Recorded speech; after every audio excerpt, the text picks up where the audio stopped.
मैं दिनेश शर्मा।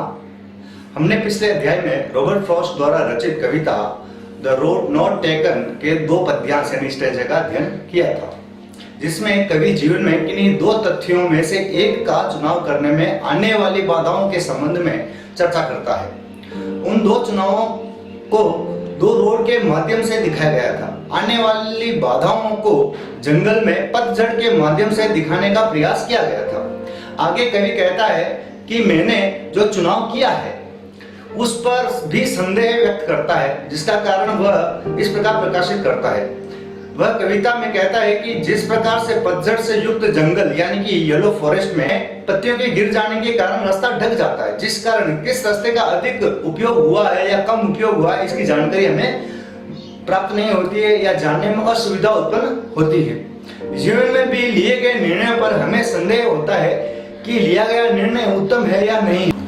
आइए तीसरे स्टैंजा का अध्ययन करते हैं। And both that morning equally lay in leaves no step had trodden black. Oh, I kept the first for another day. Yet, knowing how way leads on to way, I doubted if I should ever come back. आइए पंक्ति दर पंक्ति line by line को इसको समझने का प्रयास करते हैं। तीसरी पंक्ति है and both that morning equally ले। यहाँ बोथ शब्द का प्रयोग उन दो रोड यानी कि उन दो चुनावों के लिए या उन निर्णयों के लिए हुआ है जिसकी चर्चा कभी पहले कर चुका है। दैट मॉर्निंग अर्थात उस सुबह और इक्वली का यहाँ अर्थ हुआ है बराबर। ले का यहाँ अर्थ पसरा हुआ लेटा हुआ इस अर्थ में हुआ है। तो यहाँ कवि कहता है कि मुझे वैसे ही अपने निर्णय पर संदेह था, परंतु उस सुबह मुझे दोनों ही रास्ते एक जैसे दिखाई दिए, इक्वली लेटे हुए दिखे, जिसके ऊपर पत्तियां पतझड़ के मौसम के कारण पत्तियां गिरी हुई थी। अर्थात वो कहता है कि मुझे और भी संदेह इस पर होता है और वो अपने जो निर्णय उसने लिया था उस पर उसकी दृढ़ता कम होती है। अगली पंक्ति में कवि कहता है in leaves no stop had trodden black. यहाँ स्टेप का अर्थ कदम यानी कि पेस से लिया है और ट्रोडन का अर्थ हुआ होता है कुचला हुआ। ट्रोडन जो वर्ब है ये ट्रेड की पास्ट पार्टिसिपल फॉर्म है, जिसका अर्थ होता है to put your foot down while you are walking या to press down something with your foot. तो यहाँ पर ट्रोडन ब्लैक का अर्थ ये निकाला गया है कि जो पत्तियां उस पर गिर चुकी थी रास्तों के ऊपर, जो रास्ते जा रहे थे उस पर जो पत्तियां गिर गई थी, येलो मौसम यानी कि येलो जो यहाँ पर सीजन के रूप में लिया हुआ है, ऑटम सीजन के रूप में, तो पत्तियों के गिरने के कारण जो रास्ते थे वो पत्तियों से ढक चुके थे और उन पत्तियों के ऊपर किसी भी प्रकार के पद चिन्ह नहीं थे, चलने के चिन्ह नहीं थे, जिसके कारण कवि को यहाँ पर चुनाव करने में थोड़ी असुविधा होती है कि कौन सा रास्ता अधिक उपयोग में लिया हुआ है और कौन सा नहीं। यहाँ कवि कहता है कि जो रास्ते पर पत्तियां पड़ी थी वे पैरों से कुचली हुई नहीं थी, पैरों से कुचलने के कारण काली नहीं पड़ी थी, अर्थात दोनों ही रास्ते समान नजर आ रहे थे। यहाँ कवि कहना चाहता है दो चुनावों में से एक का चुनाव उसने किया, वह उससे वे दोनों ही रास्ते जो समान नजर आ रहे थे अभी, इसलिए वो संदेह व्यक्त किया कि कहीं मेरा जो निर्णय लिया है वो उन निर्णयों पर संदेह व्यक्त करता है कि मेरा जो संदेह वो जो चुनाव किया है वो सही है या नहीं है। अब हम कई बार इस दुविधा में पड़ चुके होंगे अभी तक हमारे जीवन में भी, जब हम एक निर्णय लेते हैं और उस निर्णय पर भी हमारा संदेह होता है। Oh, I keep the first for another day। यहाँ कवि एक और बात कहता है कि जो रास्ता मैंने चुना है और एक रास्ता छोड़ दिया था उसने, तो पहले रास्ते के बारे में कहता है कि उस रास्ते को मैं कभी दूसरे दिन प्रयोग में लूंगा। यानी कि यहाँ कवि कहना चाहता है कि यदि मैंने गलत रास्ता ले भी लिया तो मैं वापस आऊंगा और दूसरे रास्ते पर चल पड़ूंगा। अगली पंक्ति में कवि कहता है yet knowing how lead on to way।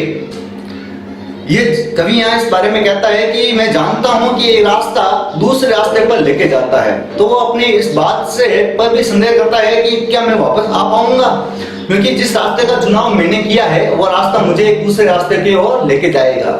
यानी कि वे लीड्स ऑन टू वे का अर्थ हुआ एक रास्ता आगे चलकर एक और रास्ते में बढ़ जाता है, आगे की ओर बढ़ जाता है। अर्थात कवि यहाँ कहना चाहता है कि जीवन में हम जो निर्णय लेते हैं वह आगे की ओर बढ़ते हैं उस निर्णय पर, और आगे बढ़ने के बाद हम कभी वापस नहीं आ सकते। कवि इस बात को आगे कहता है, आई doubted if I should ever come back. यहाँ डाउटेड का अर्थ है संदेह करना। कवि कहता है कि मुझे संदेह है कि शायद ही मैं कभी वापस इस रास्ते पर आऊंगा। अर्थात जब हम जीवन में कई निर्णय लेते हैं और आगे की ओर बढ़ते हैं, बाद में आने वाली समस्याओं का समाधान करते हुए आगे बढ़ते हैं, न कि वापस पीछे आते हैं। कवि जो पहले कहता है कि पहला रास्ता मैं दूसरे दिन के लिए छोड़ता हूँ, इस बात को वह यहाँ पर नकार देता है कि ऐसे जीवन में नहीं हो सकता। अगला स्टेंजा आया, आइए पढ़ते हैं। I shall be telling this with a sigh, somewhere ages and ages hence. Two roads diverged in a wood, and I took the one less traveled by, and that has made all the difference.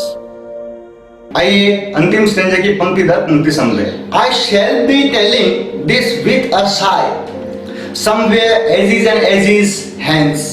यहाँ शाई का अर्थ है long deep या long breath, long deep breath, और edges edges का अर्थ है यहाँ पर लॉन्ग आफ्टर, यानी बहुत समय बाद। यहाँ कवि कहता है कि मैं गहरी सांस भरते हुए कई वर्षों बाद, यानी कि बहुत समय बाद, यानी कि काफी समय बाद लोगों को बताऊंगा कि जो मैंने जीवन में निर्णय लिया था उसका मेरे जीवन पर क्या प्रभाव पड़ा, चाहे वह प्रभाव अच्छे जीवन की ओर लेके गया या बुरे की ओर। अगली पंक्ति में कवि कहता है, two road diverged in a wood and I took the ones less travelled by. यानी कि कवि वापस अपनी उसी बात को दोहराता है कि दो रास्ते जो जा रहे थे जंगल की तरफ, उसमें से मैंने एक रास्ते का चुनाव किया जो बहुत कम लोगों ने इस्तेमाल किया, and that has made all difference. और उसी निर्णय ने मेरे जीवन में ये सब बदलाव लाया है। इन अंतिम पंक्तियों के माध्यम से कवि पुनः ये कहता है, जो मेरे जीवन में बदलाव आए हैं वे सभी उन दो रोड यानी निर्णयों के कारण हैं जो मैंने चुने थे। कवि इस कविता के माध्यम से हमें प्रेरित करता है या शिक्षित करना चाहता है कि जीवन में उचित निर्णय प्रक्रिया हमारे जीवन को सार्थक बनाती है, और गलत निर्णय जीवन को गलत दिशा की ओर लेके जाते हैं। कि जीवन में उचित निर्णय प्रक्रिया हमारे जीवन को सार्थक बनाती है और गलत निर्णय जीवन को गलत दिशा की ओर लेके जाएंगे, जहां से वापस नहीं आया जा सकता। मुझे आशा है कि यह कविता आपको अच्छी लगी होगी। इस कविता से प्रेरित होकर आप भी अपने जीवन में उचित निर्णय लेंगे। आइए कविता की लिटरेरी टर्म्स के बारे में जानते हैं। सबसे पहले लिटरेरी टर्म जो कविता में उपयोग ली गई है, सिंबोलिज्म, जिसका अर्थ प्रतीकवाद है, अर्थात प्रतीकों का उपयोग करना, जैसे शब्द, लोग, अंक, स्थान या विचार, जो किसी दूसरी चीज का प्रतिनिधित्व करती है। जैसे यहाँ पर टू रोड्स का आशय दो चॉइस यानी निर्णय को दर्शाने के लिए किया गया है, यानी कि सिंबोलिज्म, यानी कि कवि ने यहाँ दो रोड को सिंबोलाइज किया है, यानी कि उस दो रोड से ये दिखाने का प्रयास किया है कि दो निर्णय जो हमें अपने जीवन में दोनों में से एक का चुनाव करना है। एलिट्रेशन का अर्थ होता है अनुप्रास। हिंदी साहित्य में भी इसका उपयोग होता है। साहित्य में शब्दों के एक समूह में जिसकी वर्तनी स्पेलिंग तो अलग अलग होती है, परंतु पहला अक्षर समान होता है और उसकी पुनरावृत्ति होती है। जैसे इस कविता में प्रयुक्त हुआ है वांटेड वियर, दोनों शब्द अलग अलग है लेकिन दोनों शब्दों का पहला अक्षर समान होता है। इस प्रकार जब हम कविता में प्रयोग करते हैं उसको एलिट्रेशन कहते हैं। तीसरे प्रकार का जो लिटरेरी टर्म यहाँ यूज हुआ है वो रिपीटेशन। साहित्य में, लेखन में, साहित्य के अंदर शब्दों, वाक्यों या वाक्यांशों की पुनरावृत्ति होती रहती है। जब एक कविता के अंदर इसी प्रकार शब्दों की, वाक्यांशों की, वाक्यों की जब पुनरावृत्ति होती है तो उसको हम रिपीटेशन कहते हैं। जैसे इस कविता को हम देखें तो एंड का प्रयोग बार बार हुआ है, एजिज एंड एजिज का उपयोग दोनों शब्द समान है और पास पास प्रयुक्त हुए हैं। इसी प्रकार कविता में एक पंक्ति है ये टू रोड्स डाइवर्ज इन, तो ये पंक्ति भी कविता में बार बार प्रयुक्त हुई है, 2 बार प्रयोग हुआ है इसका। तो इस प्रकार की जो साहित्य में रचनाएं होती है उसको हम रिपीटेशन कहते हैं। आइए कविता की रैम स्कीम को समझते हैं। इस कविता में जो रैम स्कीम यूज हुई है वो ए बी ए बी। कैसे समझते हैं?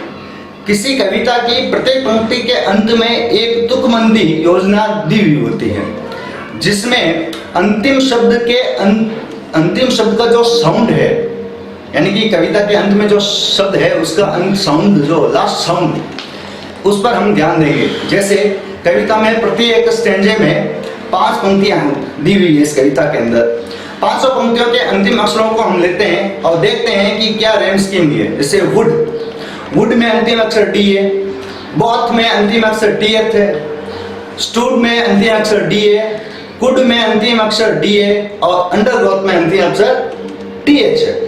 तो देखिए हमारे पास अक्षर है T, T H, D, D H. अब हम यहाँ पर प्रत्येक अक्षर को एक सिंबल देते हैं। जैसे हमने यहाँ डी को ए सिंबल देते हैं, टी एच को बी सिंबल दिया। तो तीसरा शब्द क्या है, डी। तो डी पहले प्रयुक्त हुआ है, उसको हमने सिंबल दिया था ए, तो हम यहाँ डी को ए देंगे। फिर शब्द आया है डी, तो उसको भी हमने ए सिंबल दिया। अब जो अंतिम अक्षर है वो टी एच है, इसको हमने पहले सिंबल दिया हुआ था बी, तो यहाँ इसको बी देते हैं। तो हमारा जो क्रम बना है वो है ए बी ए बी।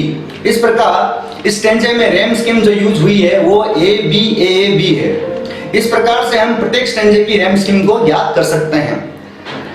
मैं आशा करता हूं कि ये पाठ आपको अच्छा लगा होगा। धन्यवाद।